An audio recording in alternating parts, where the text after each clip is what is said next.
भारत ने पाकिस्तान में जब घुसकर मारा और इतना मारा कि वो भागता हुआ अमेरिका पहुंच गया, बचाओ बचाओ की गुहार लेकर। अमेरिका भी भारत के आगे अपने प्यादे को बचाने के लिए गिड़गिड़ाने लगा तो भारत ने साफ कह दिया कि पहल पाकिस्तान करेगा। उनका जनरल हमारी सेना से कहेगा, तब ये तबाही रुकेगी। पाकिस्तानी डीजीएमओ ने दोपहर 3:30 बजे सफेद झंडा हाथ में लिया और भारतीय सेना के डीजीएमओ के आगे सरेंडर कर दिया। बोले अब रोक दो। उसके बाद भारतीय विदेश मंत्रालय की ओर से सीज फायर का ऐलान किया गया। लेकिन इन सब के बीच ट्रंप ने चौधरी बनने के लिए अपने आप को स्वघोषित सरपंच बना लिया और ऐलान कर दिया कि उनकी मध्यस्थता की वजह से सीज फायर हुआ है। हालांकि ट्रंप का ये झूठ ज्यादा दिनों तक टिक नहीं पाया।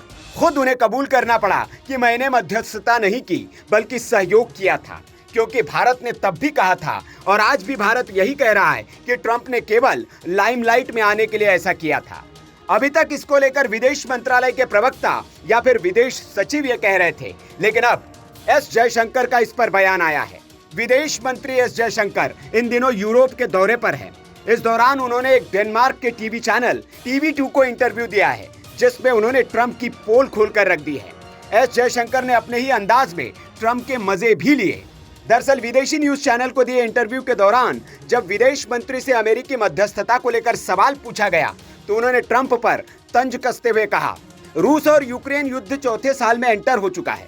दुनिया में और भी कई युद्ध हैं। ऐसे में अगर ट्रंप जैसा कोई विश्व का नेता दुनिया में है तो यह अच्छी बात है।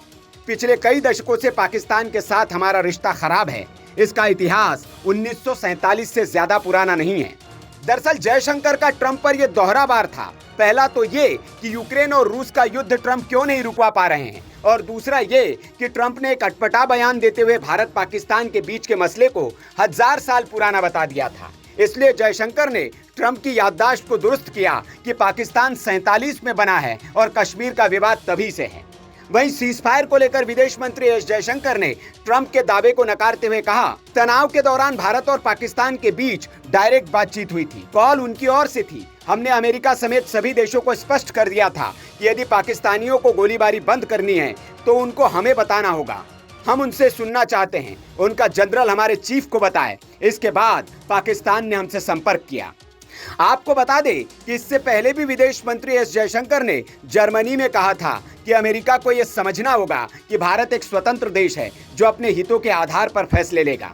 उन्होंने ये भी कहा था कि अगर पाकिस्तान सुधरा नहीं तो हम आतंकियों को नहीं छोड़ेंगे। अगर आतंकी पाकिस्तान में हैं तो हम उनको नहीं बख्शेंगे, वहीं घुस कर मारेंगे। Bureau report, VK news. VK news, राष्ट्र के नाम।